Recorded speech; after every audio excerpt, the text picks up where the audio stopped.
আব্দুল্লাহর বক্তব্যটা পরে অনেক ভাবছিলাম যে সময়ের তো দাম মনে হয় ছাত্র জীবনে আমি দেওয়ার চেষ্টা করেছি।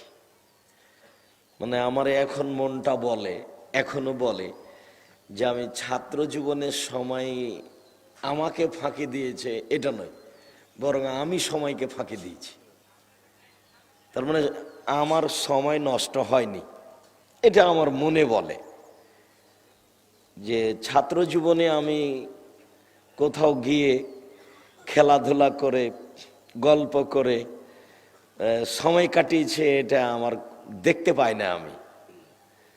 আমি 7 দিন পরে একদিন আসরের সলাতের পরে বাইরে যেতাম, তো রাস্তাঘাটে আমার প্রতিষ্ঠানের ছাত্ররা আমার সামনে পড়লে বলতো, আরে আব্বি নিকাল গয়ে হ্যাঁ তব তো দুনিয়া বদল যায়গি। আরে আপনিও মাদ্রাসা থেকে বের হয়ে গেছেন, তাহলে তো পৃথিবী উল্টে যাবে।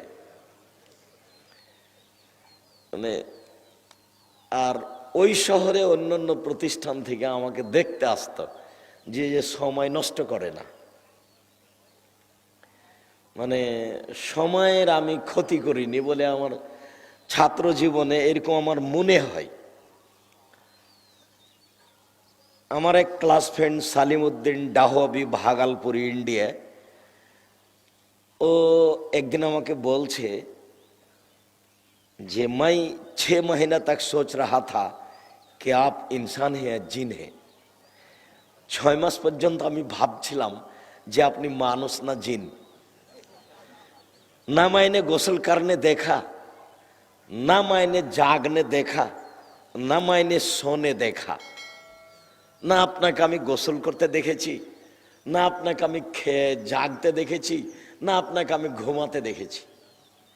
আমি তো আপনাকে ঘুমাতে দেখলাম না, ঘুম থেকে উঠতে দেখলাম না, গোসল করতে দেখলাম না।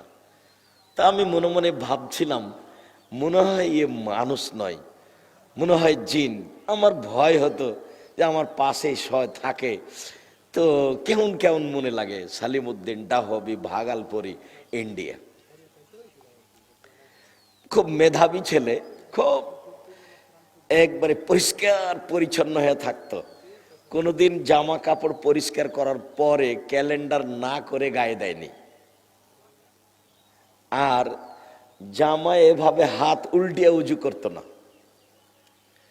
মানে জামা খুলে উজু করত, তারপরে জামা গায়ে দিত।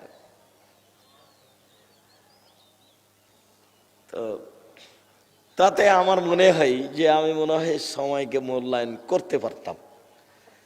চাপড়াশি পিয়ন যখন রাত্রি এশার সালাতের পরে গেটটা লাগিয়ে দিয়ে শুয়ে যেত, তখন আমি মনে মনে ভাবতাম যে এশার সালাতের পরে শুয়ে যাওয়া কত সুবিধা, কোনো চিন্তা নেই, এখন শুয়ে যাবে আর আমি রাত 2টা পর্যন্ত থাকবো, এটা আমার স্বাভাবিক নিয়ম।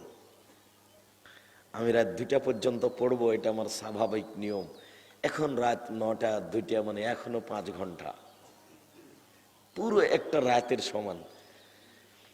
আমি প্রায় 24 বছর পরে প্রতিষ্ঠানে গেছি দেখতে, প্রতিষ্ঠান ছাত্র জীবন শেষ হওয়ার পরে শিক্ষক জীবনে এসে 88 আগস্টের 20 তারিখ রোজ বুধবার বিকাল 3টে থেকে আমি শিক্ষক। 1988 সালের আগস্টের 20 তারিখ রোজ বুধবার বিকাল 3টে থেকে আমি শিক্ষক। 3টাতে আমি পড়াইনি, কিন্তু ওই বেতন হিসাবে 3টা থেকে সেদিনকে ধরেছি। আহমদ হোসেন মন্ডল টুকু, জান্নাতপুর, গোবিন্দ গাইবান্ধা, রংপুর। সেই জন্য আমি ওটা বলে থাকি। তো আমার শিক্ষকেরা আমাকে বলছেন যে আব্দুর রাজ্জাক আপ তো জারবুল মিসাল বান গয়ে হ্যাঁ, আব্দুর রাজ্জাক তুমি তো আমাদের উদাহরণ হয়ে গেছো, তোমাকে দিয়ে আমি ছাত্রদের সামনে আমরা উদাহরণ পেশ করি যে अगर पढ़ना है तो আব্দুর রাজ্জাক বাঙালি কি জैसा পড়ো, যদি পড়তে হয় তো আব্দুর রাজ্জাক বাঙালির মতো পড়ো। এক একজনের এক একটা মন্তব্য আছে, তাতে ভালোবাসা শিক্ষকেরা আমি দেখতে পেতাম। একদিন ওই শহরে মৌনাথ ভাঞ্জান, আজমগড়, इंडिया, উত্তরপ্রদেশ, দাঙ্গাল কুস্তি খেলা হবে। কুস্তি, একজন আর একজনকে ফেলে দিবে আর কি, খুব মোটা মোটা মানুষ, ওটা আমি তার কোনোদিন টিভি দেখিনি, এখনো টিভির সামনে কোনোদিন 5 মিনিট 2 মিনিট দাঁড়িয়েছি তা আমার মনে পড়ে না। তো তাতে প্রতিদিনই দেখতে পাওয়া যায়। তো ঢাকার এক ছেলে, ঢাকা যে কোথায় বাড়ি তা আমি জানি না, তখন আমি ঢাকা কোনোদিন আসিনি। ঢাকা সর্বপ্রথম এসেছি 88-র 17 আগস্ট, সম্ভবত রোজ মঙ্গলবার। যখন 16 আগস্টে আমি আসলাম, তো আমার মা বলেছিল যে 5 বছরের জন্য যা পশ্চিম পড়তে, 5 বছরের আগে আসবি না। তা আমি যখন 3 বছর পরে চলে এসেছি, তখন আমার মা তার কাপড় পরনের আঁচল দিয়ে আমার মুখটা মুছছে আর বলছে যে এখনো যে 2 বছর বাকি আছে আলি কেনে। এটাই আমার মায়ের প্রথম কথা। অবাক হতে হয়, কেমন ছিলি, কি থাকলি, কোথায় খেয়েছিস কিনা, এগুলো কথা নেই। এই যে আরো যে 2 বছর বাকি আছে আলি কেন, এটা আমার মায়ের প্রথম কথা। আমি অনেকদিন ছাত্রদেরকে শুনিয়েছি এটাও, যে একদিন আমি নাচল মাদ্রাসার আমরা ছাত্র, নাচল চাঁপাইনবাবগঞ্জ রাজশাহী, তখন ট্রেনে চড়ে যেতাম। তো একদিন আমরা প্রতিষ্ঠানে, আমি যাব না, তো আমাদের বাড়ির 3 দিকই নদী, মরা নদী, পদ্মা নদী, মহানন্দা নদী। তো আমাদের তো আর পড়াশোনা অত হিসাব নাই, গ্রামের ছেলে যে নদীতে সাঁতার দিচ্ছে, দেরি করে আজকে যাব না আর কি, মনে মনে একটা হিসাব। অনেক পরে এসেছি, 11:30 12টার দিকে নদী থেকে সাঁতার দিয়ে বাড়িতে এসেছি। তা আমার মা বলছে যে তোর জন্য ভাত রান্না করে নিয়ে বসে আছি, কখন খাবি, কখন যাবি। তো খেতে বসেছি, বলছে তাড়াতাড়ি খেয়ে নে। তো খেতে বসেছি, দিয়ে আমি বলছি যে আজকে যাব না, যে না যেতে হবে, না যাব না, না যেতে হবে, তাহলে আমি ভাতই খাবো না। খাস না। তা আমি উঠে গেছি, উঠে গিয়ে এখন ব্যাগটা নিয়ে আমার মা সাজিয়ে রেখেছে, এখন হাঁটছি। তো বলছে টাকা নেই, তা বলছে টাকা নিব না। তাহলে নিস না, তুই এমনি যা। আমার মা টাকা ছাড়াই, খাওয়া ছাড়াই আমাকে পাঠিয়ে দিল, কিন্তু নরম হলো না। এই কথাগুলি আমার দিনের মতো মনে পড়ে। এখন বাসে টাকা চাচ্ছে, আমার কাছে তো টাকা নেই। তা আমার কাছে একটা বই ছিল, আদাবুল জাদিদ আরবি সাহিত্য, এই বইটা আমি তাকে দিয়ে দিলাম কন্ট্রাক্টরকে, বইটাও কন্ট্রাক্টর নিয়ে নিল। কি করলো তা আমি বুঝতে পারবো, জানি না। তো সেদিনের টাকা বাসওয়ালাকে দিয়েছিলাম। ট্রেন তো টাকা লাগে না লাগে তা বুঝি না।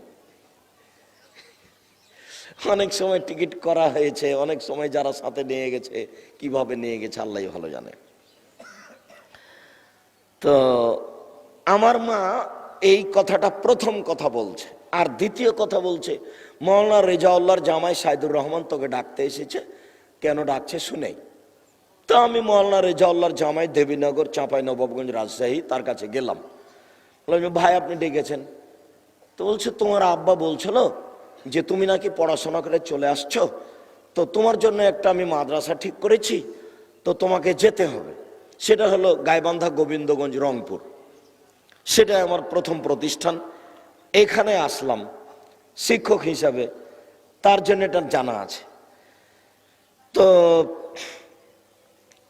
দাঙ্গাল দেখার জন্য আমার জন্য 10 টাকা দিয়ে, কুস্তি দেখার জন্য ওই ঢাকার ছেলেটা আমার সাথে থাকে, ওখানে 10 টাকা দিয়ে টিকিট করেছে। টিকিট করেছে দিয়ে বলছে যে এই সময়ে যেতে হবে। ওই সময়ে গেলে আবু দাউদের ঘণ্টাতে অনুপস্থিত থাকতে হয়। আবু দাউদের পড়ার, আবু দাউদ গ্রন্থ হাদিস পড়ার ঘণ্টায় অনুপস্থিত থাকতে হয়। এখন তার পাল্লায় পড়ে ওই সময়তে আমি বের হয়ে গেছি। গিয়ে দ্রুত হেঁটে গিয়ে ঢুকলাম, দেখি একজন মোটা মানুষ আর একজন মোটা মানুষকে ফেলে দেওয়ার চেষ্টা করছে।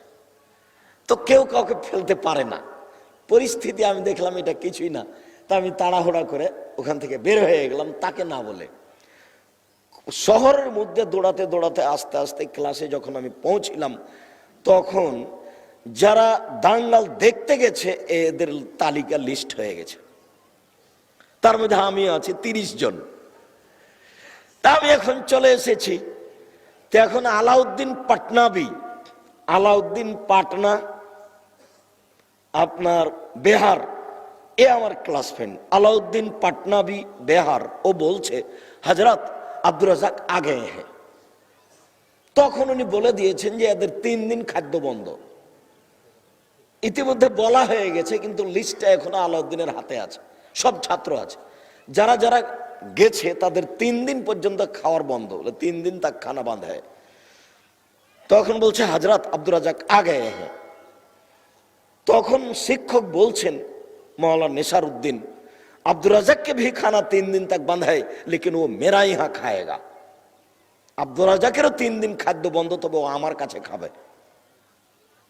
কি বুঝলেন? তার মানে ও হানাফি মানুষ, কিন্তু আমি কিন্তু আহলে হাদিস মানুষ। যারা ভালো পড়ে, মেধাবী, ওদেরকে শিক্ষক ভালোবাসেন। আমি অনেককেই পড়িয়েছি, এখন যারা শিক্ষক প্রিন্সিপাল, তার মধ্যে আব্দুল নূর মাদানী, আপনার ওই দারুস সুন্নাহ মিরপুর ঢাকা, ও আমার অনেক দিনের ছাত্র। আপনার মুশফিকুর রহমান পাবনা বাঁশবাজার, ও সেখানকার প্রধান শিক্ষক ছিল, ও আমার অনেক দিনের ছাত্র। আর জামিয়া সালাফিয়া রূপগঞ্জ নারায়ণগঞ্জ ঢাকা, আব্দুল আলিম মাদানী, এখনই যে সালাতের উপরে কথা বলল, এ আমার অনেক দিনের ছাত্র।